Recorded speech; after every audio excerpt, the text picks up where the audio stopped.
Yeah. I mean, you have to take that step. If you want to break free, you have to make that decision that you're not going to trade your time for dollars. Mhm. You got to trade your time for results.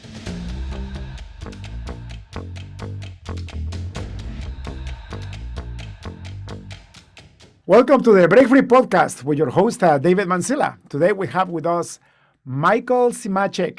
Brother, welcome to the podcast. Good afternoon, David. Great to be here.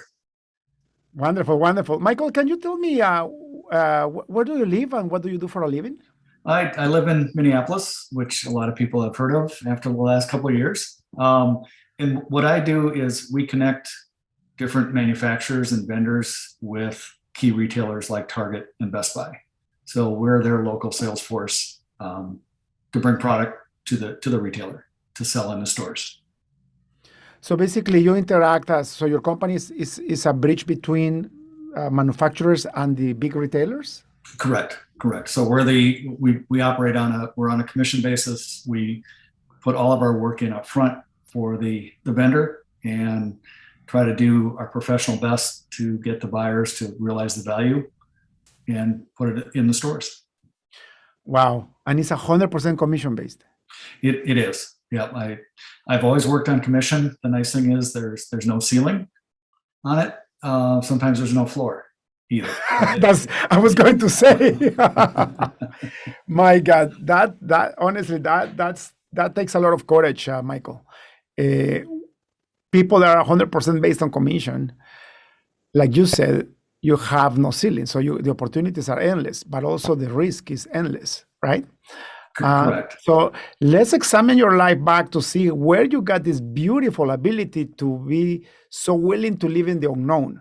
Because if you're putting a ton of effort without getting paid, with the hope that it's going to work out and then you get paid, that's a very difficult situation to live at. And most people will never want to do that. And that's why they're not in your situation, right? Yes. Yeah. And I can't put a direct connection on when it happened.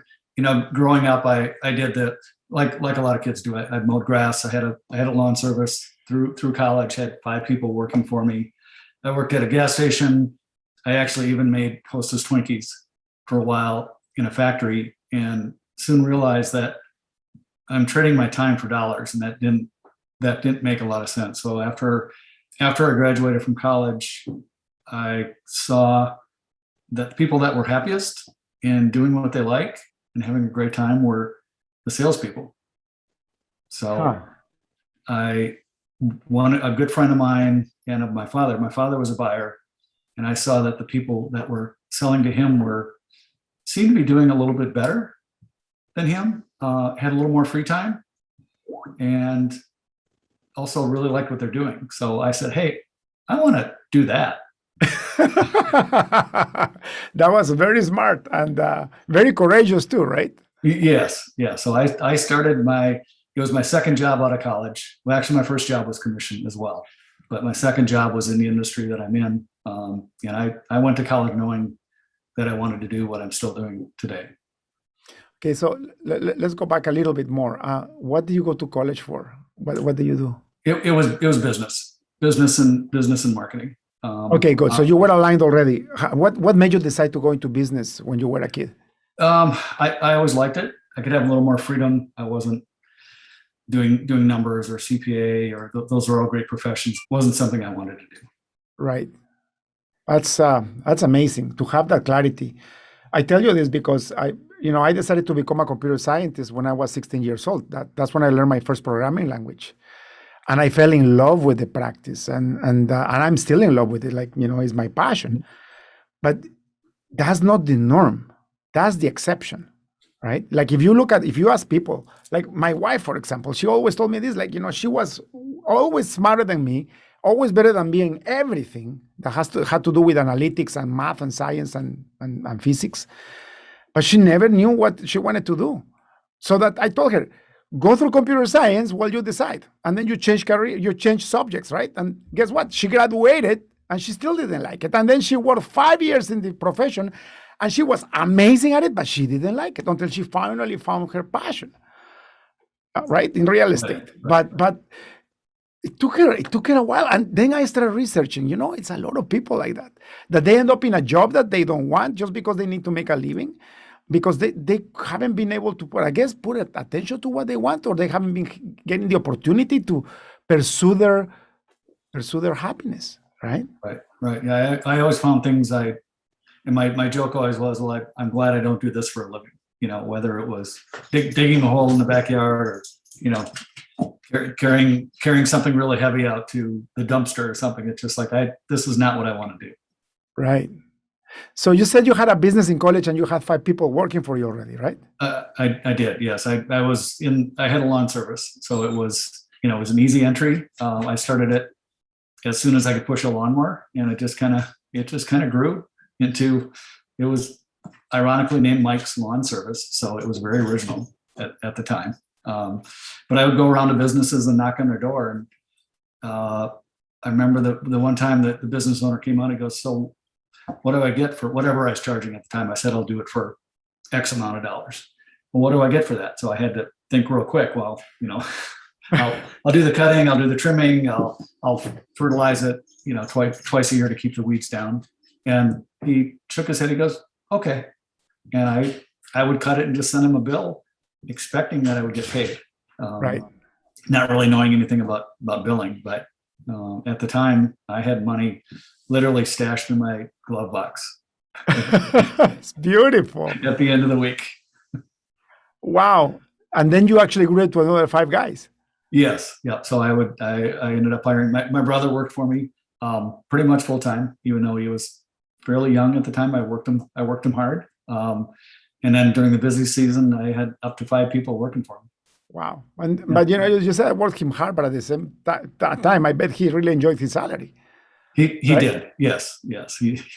And that's what people have to realize, because I get a lot, especially people that have never been in business, they get this perception that entrepreneurs are evil people that want to conquer the world through making slaves. And it's the complete opposite, right? Like the vast majority of entrepreneurs like you and I are very,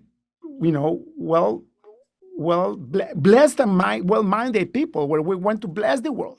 We want to provide income and provide sustainability for others, and provide good values and services to our clients. Right. And in exchange, right, you provide stability to your employees, so that they don't have to do the risky part, right? They still expect their paycheck, and they better get it. Yes, correct. Right, and they better get it, right? Thank God, in 16 years of business, I have never missed a payroll, ever. I was 3 days away from missing one payroll back in 2013, but it didn't happen. A miracle happened, and I found the money to pay everybody. It happens. That's true. But my employees never saw that. That's my point, right? Right, and it's best that they don't know that. Exactly. Yeah. So that's beautiful. This is such a fast way to start your own business. Actually, by the way, lawnmower businesses, people become millionaires in that industry too. Like my landscaping guy, the guy that does my backyard, that dude has a lot of money.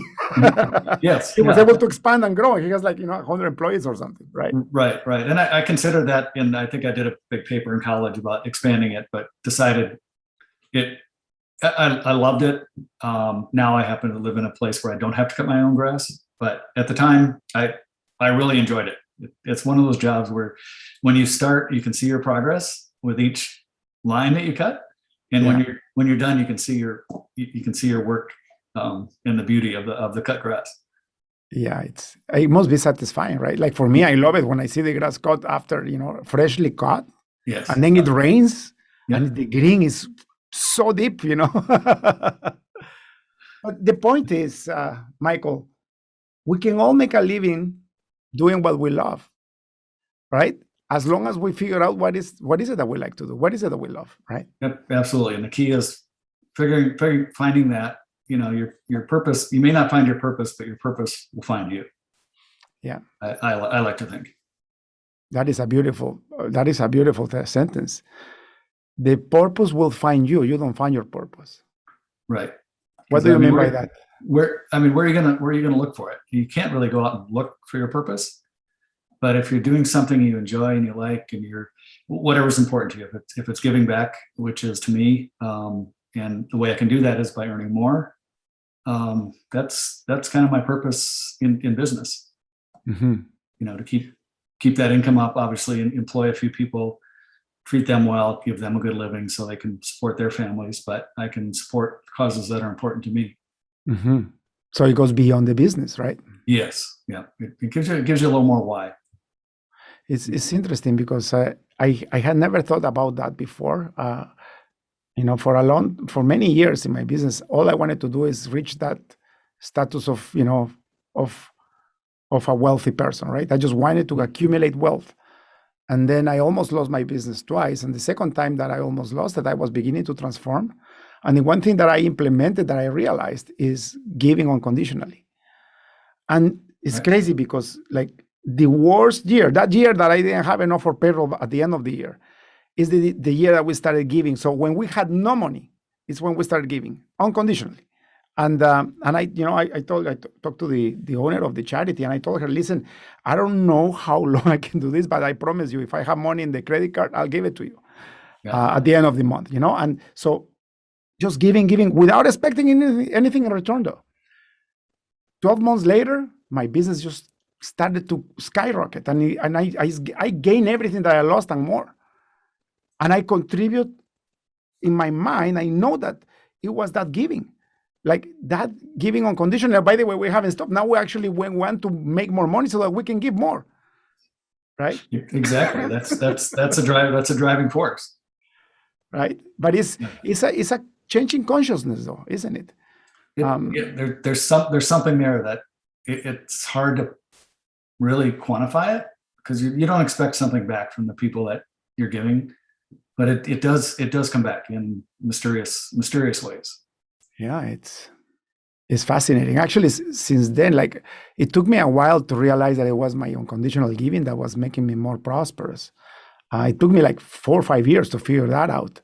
And then I was interested in the universal laws, like the law of gravity and the law of minimum efforts, the 80-20 rule, the Pareto law. And so there is a few of these laws that if you actually abide by them, I call them the laws of existence. If you abide by them, there is nothing but prosperity, happiness, and a beautiful life for you. That's right. That's very true. And crazy, because what I was applying was the law of giving and receiving, but I didn't know, right? It's basically you sow what you reap. It's very simple. What you give, you get back. That's very true in all areas of our lives. Yeah. Yeah. But I'm like, how come nobody teaches us this in school? Like they don't teach us a lot of things in school that we learn, but that's part of our growth. Yes, that's true, right? I love that how you put that the purpose will find you, because like I said, I was so blessed that computer science just came to me. Like I wasn't looking for it, and it just came to me, and I fell in love with it. And so that if you are actually looking for your purpose consciously, I think you might get frustrated because you won't find it, maybe, Exactly, because I went through a lot of years kind of trying to figure that out. Everybody says, "Oh, you got to have a purpose." It's like, well, what is that? My purpose is to make money, but that's not it. I mean, that I learned. I wish I'd learned it a lot earlier, but we learn things at our own pace. And my purpose was giving back, and that made all the difference for me. How long did it take you to figure that out? Oh, 50 years maybe. So it's not too late for. I know, and you know what you said is so true, because it's the same for me, right? Like this crisis that I had was from 2011 to 2013, and it was only in 2013 at the end that I figured it out. But I had been alive for 44 years before then, right? And I always thought it was the money, like exactly what you're saying, right? Mm-hmm. Right. And you know what happens? You get the money, and then it's so empty and meaningless. Yeah. Right. Yeah. Yeah. I love what we can do with money. The love of money is silly because it's just paper with deceased notables on it. But what we can do with the money, whether it's to buy something for somebody else or to help somebody, it's okay to like that part of it, I feel. You're right, and your relationship with money is very important. Somebody a couple of weeks ago told me that money is just unrealized potential. Money is just unrealized potential, and I was like, "Whoa, that's deep," and it's true. Yes. Yeah, because it's there. You just have to figure out how to get it. There's an infinite amount of it. It's not Yeah, it's not like you're taking it from somebody else. It's we add value and then we get paid for our value because we're giving something new to whoever's buying it. I know, and you said about the paper with notables, but actually now it's not even that. It's a digit in a computer screen. Yeah, that's correct. It's probably my age coming through that old school with the money, but I still like to carry cash, and whenever we go out to restaurants, we always tip in cash because it just seems like it has more effect. Yeah, and it's psychologically you're giving something, right? It's not just Right. It's not punching just a a. line on a credit card. Yeah, It happens that the servers seem to appreciate it as well for whatever reason. We'll leave that up to them. yeah, but it's incredible though. It's incredible when you finally realize that and your relationship with money. And I have a beautiful relationship with money now, but I also know it's not meant to be hoarded. It's meant to be applied because if it's on unrealized potential, once you apply it, that potential becomes reality. Yes. And Yeah. basically you can use it for good or evil, by the way. It's like a Yeah, knife. of course. You can cut your steak with a knife, or you can kill somebody with a knife, right? It's Right. the same tool. It's just a tool. It's crazy. So Yes. what was your first job right after college? So number one, why you decided to get out of the lawnmowers business and change careers and try to find a job after college? I think the reason I got out of the lawn service business was you're very dependent on the weather, and you can't control it. Mhm. So when it rains, you can't really do anything except tune up your mowers, and you can only do that so much. So I thought I need something a little more consistent, something I can do longer term. Mhm. And my first job was a sales job, and had maybe 1 week of training, and had a certain clientele that I had to go call on. Got my car and drove around for the week, stayed in hotels, and I was 22 at the time. And I thought, this is great. I can talk to people. I had no problem knocking on the door, going in. It was banks and credit unions, and introducing myself and talking to people. For me, it was easy. It's kind of my unique ability. Somebody asked me one time, well, aren't you nervous? It's like, nervous for what? It's just, you're just going into talking to somebody. If they don't like me, it's okay. But I don't need to give them a reason to not like me. That's probably the worst fear of anybody, including myself. And I run this business, Yes, and yeah. it was so hard for me to break through that barrier, that fear, or just getting somewhere unannounced and see what happens, because your ego, right? Like my ego was so high that I'm like, what if they don't like me? What if I'm, just taking their time and 1,000 reasons not to do it. Right. Yeah. And that's easy to fall into, but I was fortunate where that never held me back. It's beautiful. And if you fear rejection, sales is not a great career, but a lot of people are in it that don't make the call or don't go see somebody because they're afraid of rejection. Well, you don't know until you try it. If they reject you, it's not you. It's, maybe the time isn't right. Maybe they don't need it. Maybe they don't have time for you. Maybe they're having a bad day. Yeah. It's beautiful the way you say it, because you're removing the ego away. Like for me, it took me a long time to learn. But you know what though? I actually overcame that. So now I really don't care, right? Exactly Right. like you. I just go introduce myself. I ask people to talk to me, and I'm only looking for ways to add value to other people.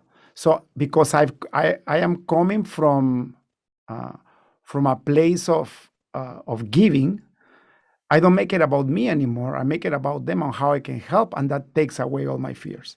Yes. Yeah. As Right? long as you have something that you 100% believe in that's going to help somebody else, it's easy, because my job is to convey that to them, and Right. I've got to believe it. If I don't believe it, I'm not going to present it. We've kind of now taking on product lines that only kind of make a difference in the world, not just something that maybe doesn't add value, but something that can add, whether it's sustainable or helps children or saves energy. I mean, there's a lot of things that you can offer that make a difference in the world. Yeah, and I remember when I started trying to get rid of that fear because it was horrible. Sometimes I will go to an event, like for example, I will pay $1,000 to go to a networking event, and I will stay there and talk to nobody for 3 hours, terrified in a table, right, holding a glass of wine, like that. Like honestly, I did that. Yeah, oh sure. And then I will go back to my car completely frustrated. I'm like, what a waste of time. Why I don't just go and talk to somebody? Or, there were like 4 people talking and just the fear of breaking in and just saying hello. Yes, yeah. And most people have that fear. So if you do break in, they're like, oh great, now there's somebody else. So it kind of shares the risk of the group. Yeah. And so what I did I said, this is not going to, wing over me.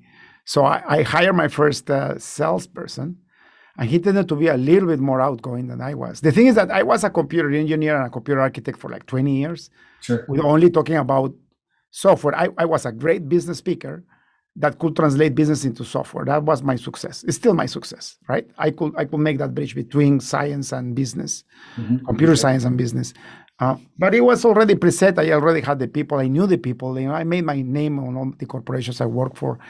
But now that I was on my own trying to sell my services to somebody that I didn't know, that's when this problem came. So I hired this guy, and he was a little bit more extroverted than me, but he wasn't that good either.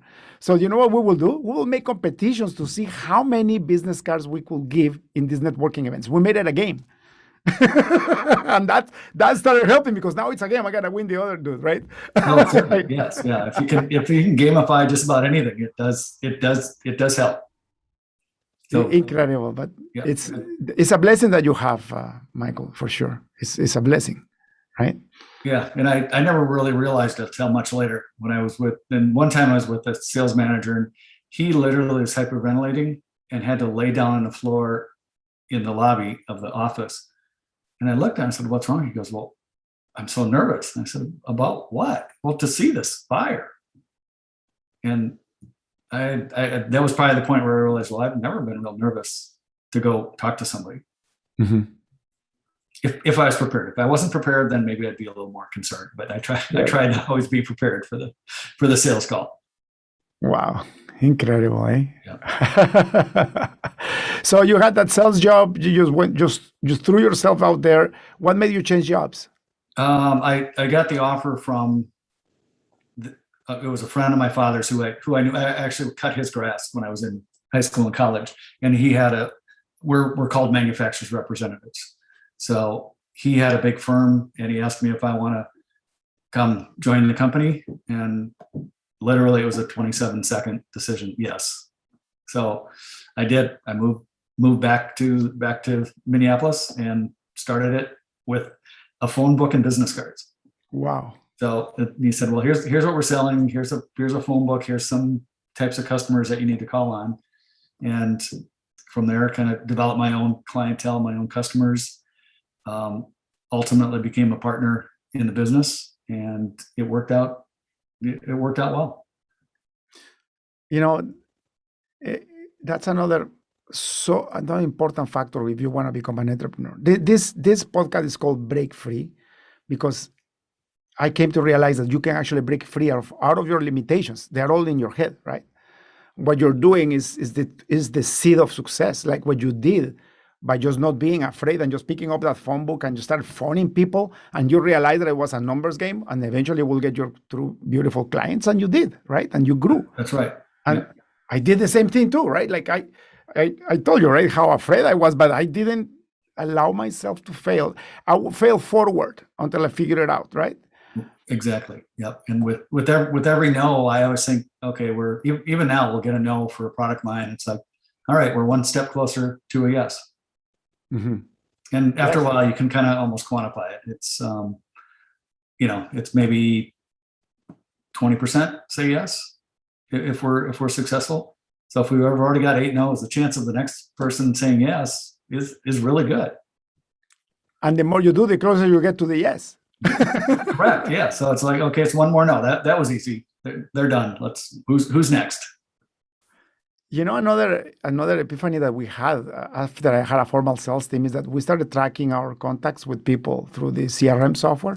And then we saw, like, we went back and looked at the clients that we acquired for 1 year, and it had like between 7 and 15 conversations, like interactions in different dates, 7 to 15 different minutes in a span of 2 to 6 months, and sometimes even like a year. And we will do the sale. And after looking at that, it gave us so much confidence, because it's frustrating, right? When you're selling for 2 months and nothing sells. My ticket items are larger, right? I imagine yours too, because you're introducing a whole line to a big retailer. So with the more money that you're selling in one shot, the harder it is to land the deal, right? It's not like you're selling batteries in the corner store, right? Very true. Very true. But looking back and seeing how long it took to close, it was just freedom. It was an epiphany for sure. Yes. And the important thing about that is so many people stop after 2 or 3 or 5 attempts. So if we're doing 6, 10, 15, all those other people are gone. So we've got a much better opportunity to get it. I had one customer I called on for 5 years before they bought anything from me. 5 years, 5 my years. God. Yeah. And then they became one of my top 3 customers. And I knew all the buyers, I knew all the directors, but the one gatekeeper, he just kept putting me off, and he ended up becoming a very good business friend. We'd be going out to lunch and having a great time, but it took 5 years. Incredible. Yeah. So that taught me that I call it professional persistence. It pays off. Yeah. Let's go back to that question. I have a question, actually. That you mentioned that you realized that you were selling your time for dollars. Tell me what is that reasoning, and why is it not to the best of your advantage? Well, because you only have, whether you work 8 hours or 12 hours or 20 hours a day, and if you're paid by the hour, you can only earn so much. Whereas in selling, you work a lot of hours without the reward, but when you get paid, you're not paid for the time that you put in, you're paid for the results. So that's what I tell vendors is, we're paid for results. We're not paid for anything else. If we get your product in, you ship it, customer pays for it, we get paid. So we're not working by the hour. By the hour's a job. But if you're working for yourself or for a company where you're compensated for your results, that's a lifestyle. Yeah. It's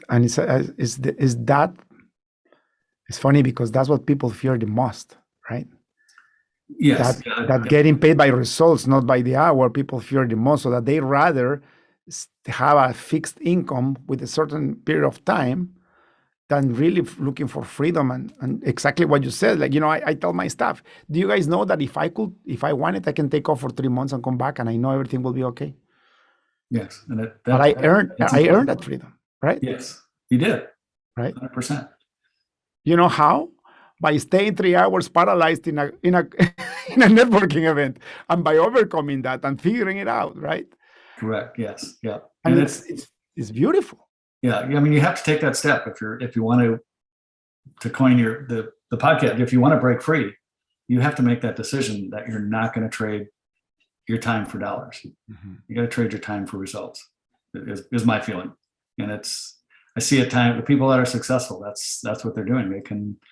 We become entrepreneurs because we want basically 4 freedoms, but we want the freedom of time to work when we want. A lot of times we start and all we do is create a job for ourselves. And I think a lot of us do that. And then eventually we discover that we don't want to do that. We want to have a life for ourselves outside of work, even if we love work, because I love what I do, but I love my time off with my family as well. What is the other 3 freedoms? Freedom. So it's time, money, relationships, and then the most important, going back to purpose. Purpose. the freedom of purpose. So if somebody asks me, what's success to you? And it's easy. I just name the 4 freedoms. If I have those, I feel I'm very successful. And money is just one of the 4. My God, thank you so much for sharing this, brother. This last 4 minutes alone, it's made it the entire podcast effort worth it. 4 freedoms. I'm gonna coin that. Well, I've borrowed it from others over the years, so it's not unoriginal. I'll admit that. But you know what, though? That's what innovation is. Innovation is grabbing something that exists and making it better. Yeah. That's all it is. Otherwise, we wouldn't have human progress, right? Yes. It's funny because that you mentioned that, because in computer science, we come from assembly line, which is very close to there is electricity, there is no electricity. That's where technology is based at. We figured out that we can observe whether there is electricity in a circuit or not. Okay. That is called binary. It's 1 and 0. 1, there is electricity. 0, there is no electricity. That's everything from that to the internet is based on that binary code. Right. And the assembly is one step above binary code, so close to the machine, right? So close to the circuit board. And now the stuff that my guys do now is incredible, and the speed is so much faster, but it's because we've been innovating, right? Somebody discovered this and discovered that, and now there is like 20 layers, but we don't have to learn those other layers. We're just innovating on top, right? Right. That's great. It's fascinating. So how long have you been in your current business now? It has been 40 years. 40 years. 40 years. How do you keep it fun and alive after doing it for so long? Because there's always something new, whether it's technology or a new category. It's just it's a lot of shiny objects. So the key is to find the right product line to sell. But it's always new and it's always changing. So that's kind of what really excites me. You can always find something new to bring to the market. And there might be a new company that didn't exist. We've taken companies that started in one year and we had them in Target the next year and they were doing millions of dollars. So we're not only helping the consumer get product and Target to sell product, but we're helping companies grow and scale their business if they're ready. So it's right. That part of it is exciting because you're just helping people on both sides. That's beautiful. Yeah, because you're feeling the need of somebody on both ends, right? Correct. The manufacturer wants to sell, the consumer wants to have the product and services that they are creating. So you're feeling you're that bridge between the two of them. Yes. Yeah. 40 years. So when is retirement, or what does retirement look like for you? I think a retirement is an outdated concept. So I don't think I'll retire. That's the beauty in this business. Let's expand on that. Why do you think it's an outdated concept? Well, I mean, retirement was originally conceived to retire people who are older and replace them with stronger, younger people. That, in retirement, I think the average lifespan was 68. Retirement was 65. So at least in the US, Social Security only had to pay for a few years. And now that we're not doing manual labor, there's really no reason to retire. As long as you're willing and able to keep doing it. Right. So you're still getting that satisfaction. There's still a lot of other things to it. I may not work full time coming up, but I'm not planning on retirement. And also going back to your 4, your 4 freedoms, what happens with purpose when you retire, right? Like what happens if you stop doing whatever it is that you're doing to create the freedom of money? That gives you freedom of purpose, right? Yes, and there might be another purpose. I'm expecting of another purpose in my life, but that's probably greater than the business. But it'll still be a purpose. Right. Yeah. Yeah, I just think about, I took something called a mini retirement. So I went away for 2 months, and I did that for 5 years. Mm-hmm. So go away for 2 months. So instead of thinking of retiring completely, just experience what it's like to have time, right? With money, right? So we did that with my wife and my kids for 4 or 5 years. And even that got boring. The last year, my kids did not come back with us because they were both in university. So my wife said, this is meaningless. Like, what are we doing? And I'm like, oh my God, and that's 2 months. Right. Imagine a Yes. lifetime of doing nothing. Right? I can't imagine that. My CFO, he turned 60 last year, and he thought about retirement. He was preparing his whole life to retire. And with COVID, we were able to put everything on the cloud. So now the entire company runs remotely. So after a year of working from home, he's like, do you mind if I go live in Mexico? And I'm like, don't you retire on me, And then I convinced him to stay, not full time, but part time. Yeah. And I went to see him a couple of months ago. So I went to Mexico and, I enjoyed some time with him. And he said, David, thank you for forcing me not to retire, because the job that I still have gives me so much purpose. I will go crazy here. And he's retired on a golf course in a beautiful apartment overlooking palm trees, 2 blocks away from the ocean, and this beautiful private community that looks like a luxury community from Florida, Right. Yes. Yeah. And now he's thanking me, but I didn't allow him to retire. That was good advice for sure. Plus, I needed him, Yeah, true. That's true. That's beautiful. Michael, I don't want to take too much of your time. I know your time is very valuable. Thank you so much for it. I'm going to ask you one last question before we end this podcast. If you had a billboard in front of the heaviest, busiest highway on earth, what would you write in it? For me, that's pretty easy. I would, in big letters, it would say choice with a question mark.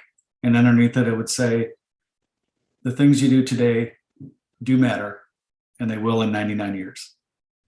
So it's just a reminder that, the decisions that we make today, or the choices we make, they do have an impact in ways that we may not realize, but it does, whether it's a choice in business or being with your grandkids or your kids, it'll make a difference in the future. Definitely. That's beautiful. Thank you so much for your wisdom. Well, Michael, thank you for your time and, the wisdom that you shared in this podcast. I'm going to reread this at least 2 more times. So even, I was always telling people, like, even if I blessed only one person with the episode, this is all worth it. And the thing is that I get blessed first. So it's all worth it already. and you do a great job with it, David. It's great. It was my pleasure to be here with you. Thank you so much, Michael. Blessings, and have a wonderful rest of the week. Okay, thank you. You do the same. That's all for today's episode of the Break Free Podcast. Head on over to iTunes and subscribe to the show. Starting your own business can be tough, but it doesn't have to be. Visit davidmansilla.com to pick up a copy of the #1 international best-selling book, Breaking Out of Corporate Jail. Expand what you consider to be possible and reach your full potential. And join us on the next episode.